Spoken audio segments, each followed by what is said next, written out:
할렐루야. 하나님께 영광의 박수 올려드립니다. 아멘. 네.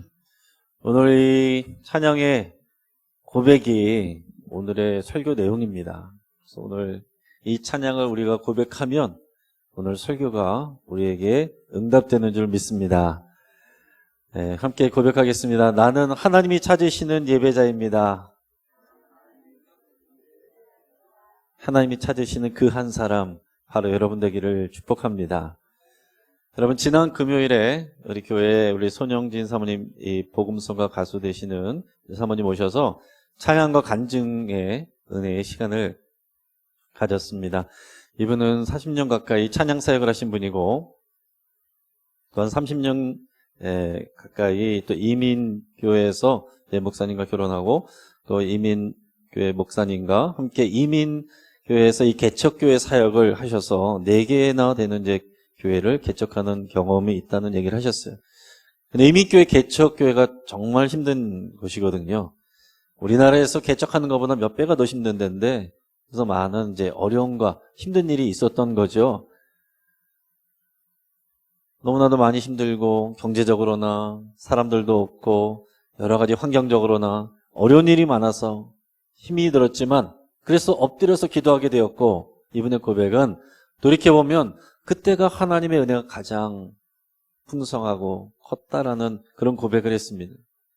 이 좋은 교회에서, 편안한 교회에서만 있었다면 그런 은혜를 내가 경험하지 못했을 겁니다. 이런 고백을 했어요.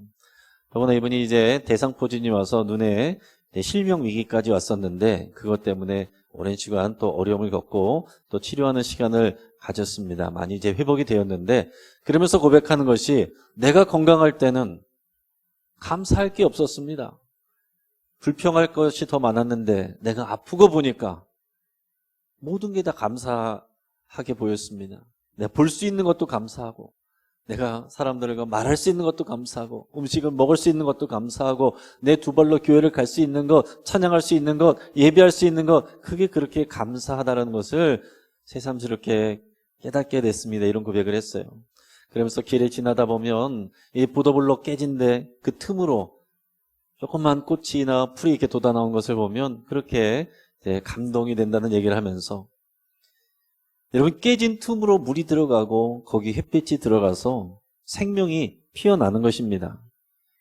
근데 여러분, 우리 사람들은 어떻습니까? 깨지지 않으려고 그러고 누구보다도 더 단단하려고 그렇게 내 마음을 방어합니다.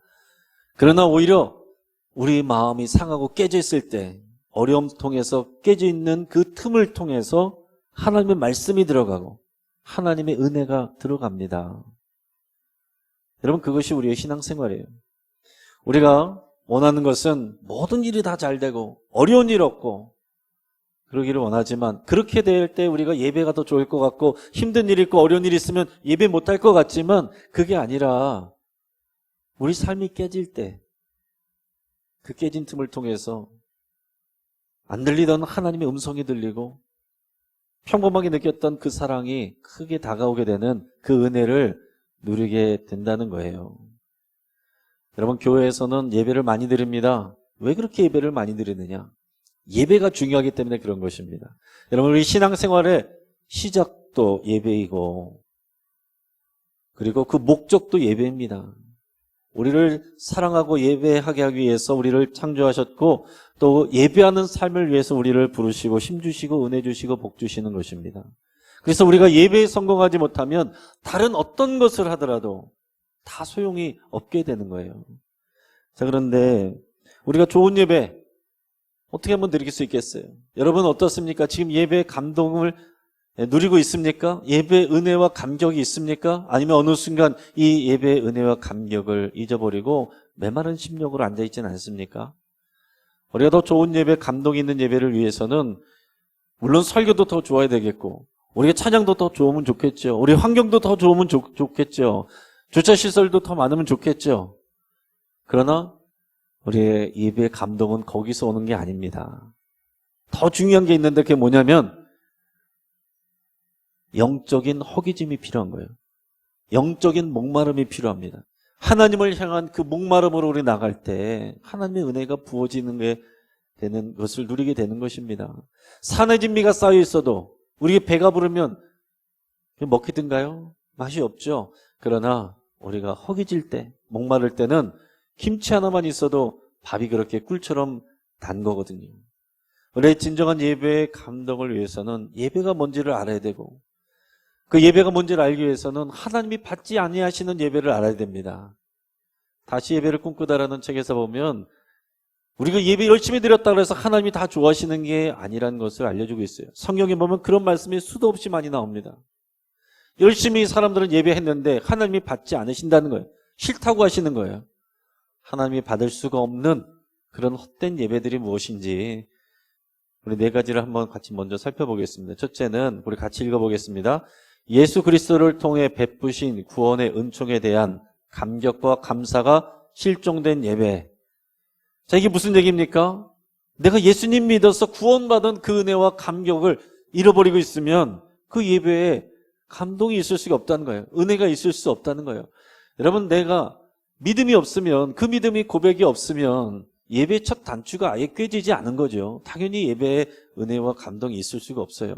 그러나 내가 이미 예수님을 믿었어도, 구원의 확신이 있어도, 그 감격이 있었지만 그 첫사랑을 어느 순간 잊어버리고 그 감격을, 감사를 잊어버리고 있으면 당연히 예배에 감사와 감동이 있을 수가 없는 것입니다. 예수님이 나를 위해서 오셨고, 나를 위해서 십자가에 죽으셨고, 나를 위해서 부활하신 이 예수님, 그래서 나의 유일한 구원자이시고 나의 유일한 주님이십니다. 이 고백이 생생하게 우리 안에서 있을 때 그 감동과 감사로 하나님 앞에 나갈 때 예배가 되는 것입니다. 두 번째로 하나님이 받으실 수 없는 헛된 예배는 같이 읽겠습니다. 하나님께 뭔가 얻기 위해 드리는 예배. 자, 여러분 질문하겠습니다. 하나님께 예배하면 하나님께서 복 주십니까? 갑자기 조심스럽죠? 네, 복 주십니다. 하나님이 복의 근원이시기 때문에 우리가 하나님과 가까이 하고 하나님을 사랑하면 달라고 안 해도 하나님이 복을 주셔요. 우리가 받고 싶은 마음보다 하나님이 우리에게 복 주시고 싶은 마음이 훨씬 크거든요. 그런데 복 받기 위해서 예배하는 건 아니다라는 거예요. 예배의 주인공이 우리가 아닙니다. 내가 복 받기 위해서, 은혜 받기 위해서 오는 게 아니에요. 하나님이 주인공이시고 하나님이 중심이시고 하나님께 영광 돌리는 것이 예배의 본질입니다. 그래서 어떤 예배든지 사람이 드러나는 예배, 사람이 중심이 되고 주인공이 되는 예배는 하나님이 받으실 수가 없는 거예요. 제가 1, 2부 때는 가운을 입는데 그것도 돋보이려고 입는 게 아니에요. 저를 감추려고 입는 것입니다. 자, 세 번째로 하나님이 받으실 수 없는 헛된 예배는 무엇입니까? 같이 읽습니다. 두 마음으로 드리는 예배. 자, 우리 입술로는 하나님을 찬양하고 예배하지만 내 마음으로는 딴 데가 있고 하나님을 찾지 않고 예배하지 않는 그런 예배를 하나님이 받으실 수가 없다라고 말씀하시는 거예요. 이사야서 29장 13절 말씀을 같이 한번 읽어보겠습니다. 시작. 주께서 이르시되 이 백성이 입으로는 나를 가까이하며 입술로는 나를 공경하나 그들의 마음은 내게서 멀리 떠난다니 그들이 나를 경외함은 사람의 계명으로 가르침을 받았을 뿐이라. 아멘. 자, 입으로는 주님 사랑하고 찬양하고 예배하는데 마음으로는 떠나 있다. 마음으로 떠나 있다는 것은 무슨 얘기냐면 하나님의 말씀을 지키지 않는다는 거예요. 하는 말씀대로 살지 않고 하나님만 사랑하는 거 하지 않고 이웃을 사랑하고 돌보는 것 하지 않고 그러면서 내 입술로만 주님을 찬양한다고 예배한다고 하는 거 하나님이 못 받으신다는 것입니다. 우리 오늘 이 시간 예배를 누가 봐도 멋있게 다 드렸다고 해도 우리 마음에 서로 사랑하지 않고 미워하고 하나님 말씀대로 살지 아니하면 내 마음으로 하나님께 나가지 아니하면 그 예배를 하나님이 받으실 수 없다라는 얘기죠. 자, 그 다음은 뭡니까? 같이 읽어보겠습니다. 회개함 없이 다친 마음으로 드리는 예배. 여러분, 우리가 하나님 앞에 나갈 때 회개하는 마음, 또 용서를 받은 감격, 이걸 가지고 하나님 앞에 나가야 되는 거예요. 자, 여러분, 성경에서 보면 에덴 동산에서 예배가 있었겠습니까? 그런 얘기 없죠. 에덴 동산에서 예배 드렸다는 얘기 없어요. 제사 드렸다는 얘기 있습니까? 없어요. 그럼 왜 예배를 안 해요? 하나님을 사랑하고 동행하는 그 자체가 그 삶이 예배인 거예요. 따로 예배를 드릴 필요가 없는 것입니다. 자, 그런데 사람이 범죄함으로 말미암아 죄가 들어오니까 하나님과 사람 사이가 찢어지고 갈라지고 분리돼 버렸어요. 그래서 하나님께서 제사를 가르쳐 주셨는데, 그래서 예배는 뭐냐면 그 제사를 통해서 아는 예배는 하나님과 우리 사이에 막혀있는 이 죄 문제, 그를 짐승의 피로 이 죄 문제를 해결하고 우리가 하나님께 나가서 사랑하고 연합하는 게 그게 예배입니다. 지금도 마찬가지예요. 우리는 짐승의 피를 필요로 하지 않는 것이지. 왜요? 예수 그리스도의 십자가의 피가 우리 죄를 사해 주셨기 때문에, 그래서 우리가 하나님 앞에 나가서 우리가 찬양하고 예배할 수가 있는 것입니다. 그런데 이거를 잊어버리고 있으면, 내 죄를 생각하지 않고 내 죄를 속하신, 구속해 주신 예수님의 피를 생각하지 아니하면 예배의 감동을 잃어버리는 것입니다. 이미 내가 구원받은 사람은 다시 구원받기 위해서 회개기도 하는 게 아니에요. 우리 예배 시간마다 참회 기도가 있는데, 이것은 이미 구원받은 사람은 거룩하기 위해서, 하나님 앞에 우리가 깨끗한 마음으로 나가기 위해서 회개하는 것입니다. 그렇기 때문에 여러분, 이 시간을, 이 예배 때마다 참회 기도하는 시간을 습관적으로 형식적으로 하면 예배에 감동이 올 수가 없어요. 내가 하면 자격이 없는 존재인데 하나님 나를 이미 구원해 주셔서 내 죄를 속해 주신 하나님 앞에 회개하는 마음, 또 감사하는 마음으로 나가야 예배가 되는 것입니다. 이 마음이 없으면 어떻게 되느냐? 식당에 찾아가는 단골 손님처럼 되는 거예요. 단골 손님의 마음은 어때요? 서비스를 바라는 거죠.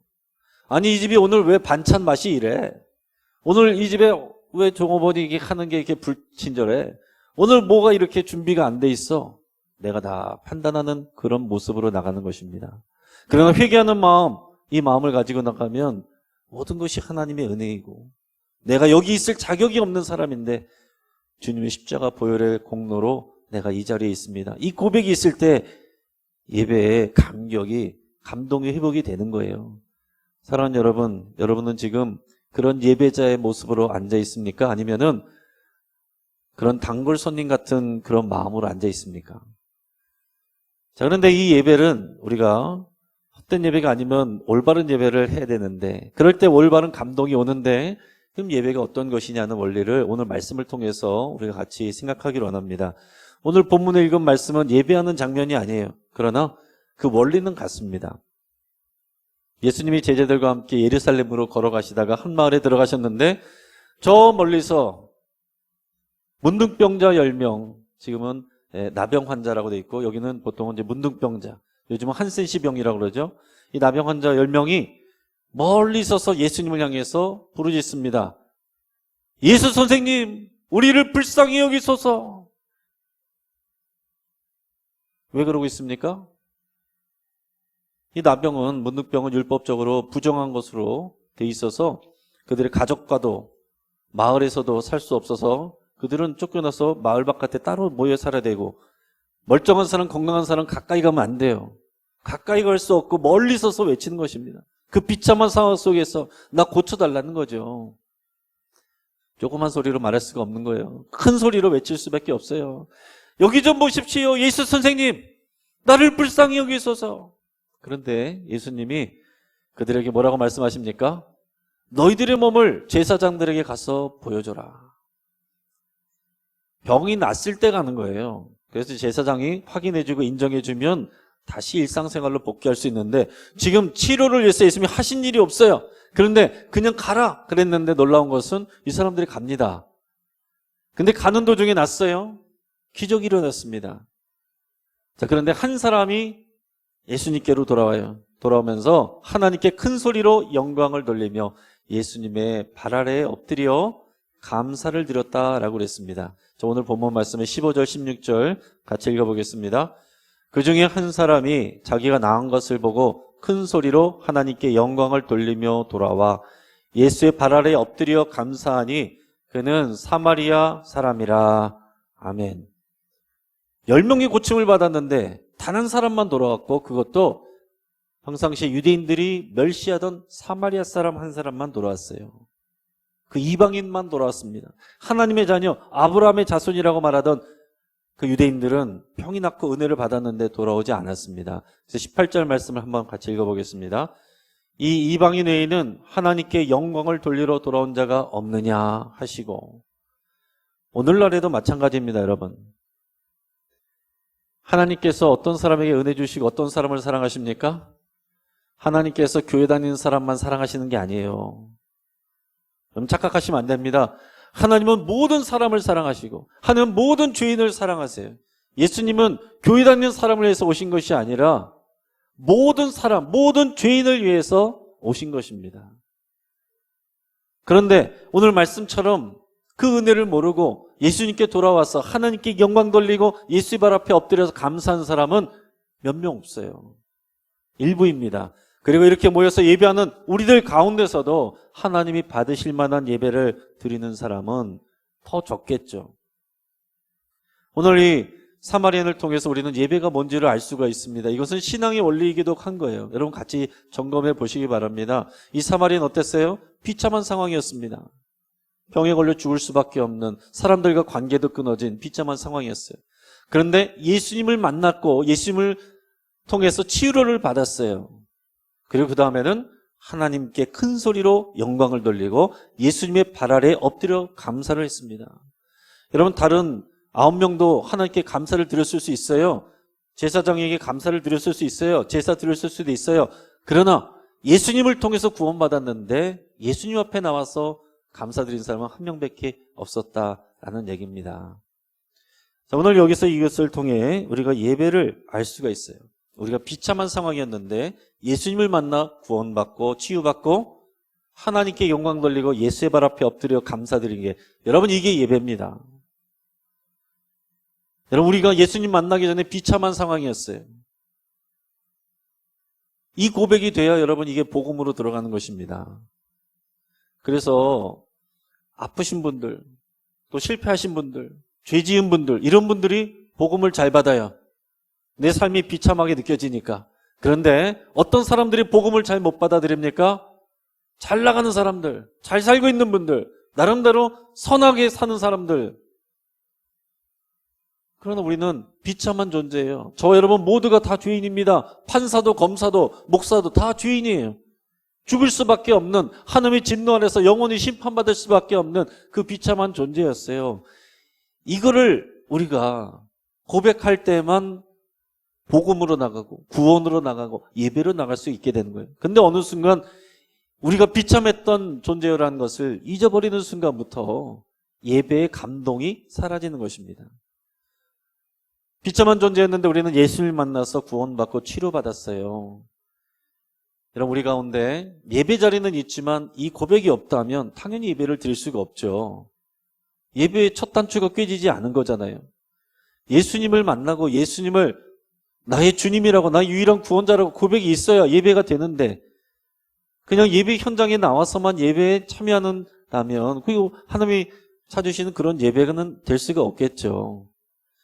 그렇기 때문에 여러분 혹시라도 이 자리에 나는 아직 구원의 확신이 없습니다, 나는 예수님을 만난 그런 경험이 없습니다, 그게 뭔지 모르겠습니다라고 하시는 분이 계시다면 주의 이름으로 축복합니다.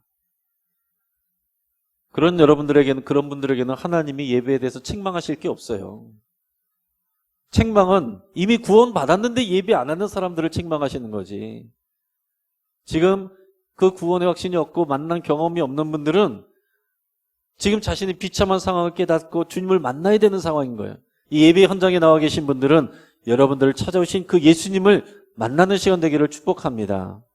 그러나 우리가 이 구원의 확신이 있고 믿음이 있는데 예배의 감동을 잃어버리고 예배의 감격을 잃어버린 분들이라고 한다면 다시 이 부분을 확인하셔야 되는 거예요. 내가 비참한 상황이었고 그리고 주님이 나를 만나셔서 나를 구원해 주셨다는 그 구원의 감격을 다시 묵상하고 회복해야 되는 것입니다. 그래서 여러분 예배 전에 와서 여러분들이 하셔야 될 거는 여러분들 복 받기 위해서 기도하는 게 아니에요.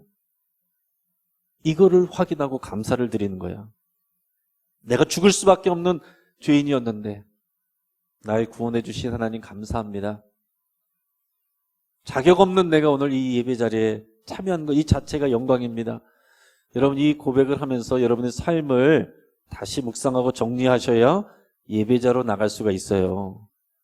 헐레벌떡 들어와서 이게 무슨 순서인지도 모르고 그런 마음의 준비 없이 나갈 때 예배의 감동이 오기가 어렵죠. 근데 그 다음에 어떻게 했습니까? 큰 소리로 하나님께 영광 돌리고 예수님의 발 앞에 엎드려 감사드렸다라고 했습니다. 예배는 그렇게 하는 거예요. 왜 큰 소리로 하나님께 영광 돌립니까? 받은 은혜가 크니까요. 하나님이 크신 분이니까요. 여러분 성경 어느 곳에서도 하나님을 예배할 때 작은 소리로 우물우물거렸다는 그런 게 없습니다.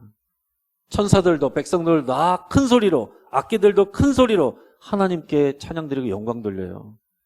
우리가 여러분 예배할 때 큰 소리로 적극적으로 하시길 바라요. 예배의 은혜가 있으면 또 그렇게 하겠지만 반대로 우리가 적극적으로 큰 소리로 할 때 예배의 감동이 또 회복이 됩니다. 여러분 예배할 때 박수도 치고 아멘도 하고 또 손들기도 하고 우리가 하나님 앞에 찬양을 고백하기도 하고 할 때 찬양하고 기도할 때 여러분 큰 소리로 하시길 바라요. 우물우물하지 마시고 하나님 앞에 적극적으로 하실 때 우리 예배의 감동이 회복됩니다. 그리고 오늘 우리는 지금 편한 자리에 다 모셔 있습니다. 그런데 여러분 하나님 앞에 원래 예배할 때 편하게 앉아서 예배하는 게 어디 있겠어요? 서서 예배하든지 엎드려서 예배하든지 그게 하나님 앞에 예배하는 모습이에요. 서서 하나님께 찬양하고 엎드려서 하나님께 경배하는 것입니다. 그런데 우리가 편의상 우리가 이제 편한 의자를 이렇게 해서 이렇게 앉아서 예배하는 거죠. 그러나 우리 마음만은 어떻게 되겠습니까? 우리 마음만은 지금 주님 앞에, 예수님 앞에, 지금 이 자리에 계신 예수님 앞에 엎드려 감사드리는 그 마음으로 예배를 드려야 되는 거예요. 그래야 예배자의 온전한 마음이 되는 것입니다. 저는 그런 경험이 있는데 언제 기회가 되면 그런 경험을 여러분도 하실 수 있으면 좋겠어요. 이 자리에 나와서 이 옆에 복도에 그냥 여러분이 그대로 엎드리는 거예요. 그래서 내 이마를 땅에다 대고 그러고서 하나님 앞에 예배하고 기도하면 마음가짐이 틀립니다. 여러분 예배를 드릴 때 흐트러진 모습으로 예배를 드리면 마음도 흐트러져요. 예수의 발 앞에 엎드려 감사하면 우리의 마음도 모아지게 되어 있습니다. 사랑하는 여러분 이제 말씀을 정리하겠습니다. 여러분 예배에 승리하시고 예배에 성공하시고 예배의 감동을 회복하시기를 축복합니다. 우리는 복받기 위해서 예배드리는 사람들이 아니에요. 의무적으로 예배를 드려야 되는 사람이 아닙니다. 마땅히 예배드려야 될 그런 이유가 있는 사람들입니다. 우리는 영원히 죽을 수밖에 없는 비참한 죄인의 존재였으나 예수님이 우리를 위해서 이 땅에 오셔서 우리가 주님을 알기도 전에 우리 죄를 위해서 십자가를 통하여 대신 흘려주신 그 피로 우리는 죄사함을 받았고 구원받은 우리는 감사함으로 하나님 앞에 나올 때에 큰 소리로 하나님께 영광 돌리고 예수의 발 앞에 엎드려 감사를 드리는 예배자가 된 것입니다. 놀라운 은혜이고 이것은 특별한 은총이에요. 오늘 이 감사의 고백이 있기를 바랍니다. 그러나 우리가 하나님 앞에 날 때에 우리가 그 감사를 잃어버릴 때가 많아요. 우리 삶이 힘들고 어려우니까요. 그러나 앞에서 제가 나눴던 것처럼 우리 삶에 여전히 사람 때문에, 재정 문제 때문에, 진로의 문제 때문에, 환경 때문에 여러분 어려움이 있습니다. 그래서 우리 마음이 상하고 깨져요. 그럴 때 여러분 나와서 그 상하고 깨진 마음을 그대로 하나님 앞에 드리시기를 바랍니다. 아무렇지도 않은 척 경건한 척하고 있으면 하나님의 은혜가 들어갈 수가 없어요. 하나님의 말씀이 들어가지가 않습니다. 여러분 깨진 모습 그대로 나갈 때, 상하고 깨진 우리 마음을 그대로 있는 모습 그대로 드릴 때 그 틈 사이로 하나님의 말씀이 들어갑니다. 그 틈 사이로 하나님의 사랑이 들어가요. 오늘 이 시간에 주님을 알지 못했던 분들이라면 예수님을 새롭게 만나는 시간 되시기를 바라고, 이미 예수님을 만났었는데 그 감동이 어느 순간 말라져 있었다면 그 감동을 회복하는 이 시간 되기를 축복합니다. 여러분 코로나로 인해서 많은 사람들이 이 예배에 대한 마음이 많이 사그러들고 또 무뎌지고 또 주님에게서 멀리 떠나 있는 모습을 보게 됩니다. 어디에 있든지 또 이 자리에 나와 있을지라도 여러분 우리의 예배의 감동을 회복하고 그런 예배자의 감격을, 그 은혜를 여러분 누리시기를 축복합니다. 예배에서 성공 없이는 다른 어떤 것도 다 의미가 없다는 것을 기억하시고 오늘 하나님이 찾으시는 그 한 사람, 그 예배자 되시기를 주의 이름으로 축복합니다. 같이 한번